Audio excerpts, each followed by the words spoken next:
दोस्तों, मेरा नाम शैडी और आज इस वीडियो में जो हम लोग अनबॉक्सिंग करने वाले हैं REALME के C25-Y की। तो यहाँ पे आप लोग देख सकते हो, यहाँ पे जो आप लोगों को 5000 mAh की बैटरी मिलती है, उसी के साथ साथ आप लोग को 18 वाट का जो है चार्जर मिलता है।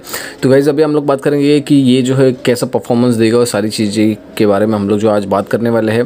पहले तो गाइस एडेप्टर दिखा लेते हो। तो एडेप्टर आप लोग देख सकते हो, बड़ा सा एडेप्टर है, 18 वाट का एडेप्टर है, फास्ट चार्जिंग को सपोर्ट करता है ये फ़ोन। तो आपका फ़ोन जो है ऑलमोस्ट एक समझ लो 65 मिनट्स में फुल चार्ज हो जाएगा। बाकी अगर बात करूँ केबल की, तो मेरे को इसमें एक प्रॉब्लम आया, जो डेटा केबल जो चार्जिंग केबल है वो आप लोग को यहाँ पे माइक्रो USB केबल मिलती है, तो उसके वजह से मेरे को जो है थोड़ा सा प्रॉब्लम लगा। बाकी मेरे को कोई प्रॉब्लम नहीं लगा। बाकी अगर बात करेंगे फ़ोन की, तो फ़ोन आप लोग देख सकते हो बहुत ही अच्छा दिखता है। मतलब 10,000 रुपये के बजट में 4GB 64GB आप लोग को मिलता है। और आप लोग सिंपली देख सकते हो बहुत अच्छा आपको जो है यहाँ पे परफॉर्मेंस देगा। 10,000 रुपये के अंडर जो है आपको बजट में यही फ़ोन लेना है, अभी के लिए यही अवेलेबल है। नीचे के साइड में आप लोगों का माइक्रो USB, उसी के साथ साथ हेडफोन जैक मिलता है। बाजू में आप लोग को वॉल्यूम अप डाउन बटन और पावर बटन मिलता है, और साइड में आप लोग को सिम का जो है स्लॉट मिलता है।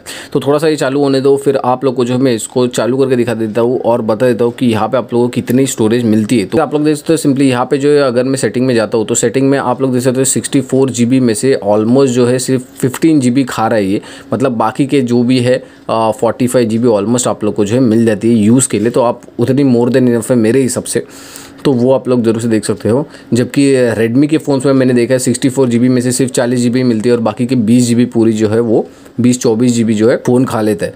तो यहाँ पे आप लोग कैमरा भी देख सकते हो, कैमरा भी बहुत अच्छा है। मैं आप लोग को कैमरा के भी थोड़े से स्पेसिफिकेशन बता देता हूँ। तो गाइस कैमरा जो है यहाँ पे बैक में आपको 3 कैमरा मिलते हैं। 50 मेगापिक्सल वाला, एपरेचर 1.8, सेकेंड जो है 2 मेगापिक्सल वाला माइक्रो, और 2 मेगापिक्सल वाला डेप्थ कैमरा मिलता है।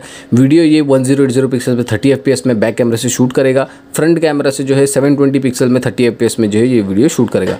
बाकी मेरे को सिर्फ प्रॉब्लम इसमें यही लगा, जो आपका जो है केबल आजकल C टाइप देने चाहिए, जबकि यहाँ पे आप लोगों को जो है C टाइप केबल नहीं मिलती है। यहाँ पे आप लोगों को जो है माइक्रो USB केबल मिलती है, वही एक प्रॉब्लम है। अगर आप लोगों को बाय करना है तो डिस्क्रिप्शन में मैं आप लोगों को लिंक दे रहा हूँ, जरूर से जाकर चेकआउट कर सकते हो। बहुत ही अच्छा फ़ोन है, आप लोग ज़रूर से इसको जो है, अगर आपका बजट 10,000 है तो आप लोग इसको ज़रूर से कंसिडर कर सकते हो। आई होप गाइस आप लोगों को वीडियो अच्छी लगी। तो गाइस अगर आप लोगों को कोई भी क्वेश्चन इससे रिलेटेड है तो आप लोग कमेंट सेक्शन में रिप्लाई करके बता सकते हो। तब तक के लिए जय हिंद, वंदे मातरम। मैं मिलता हूँ आपको अगली वीडियो में। Bye bye.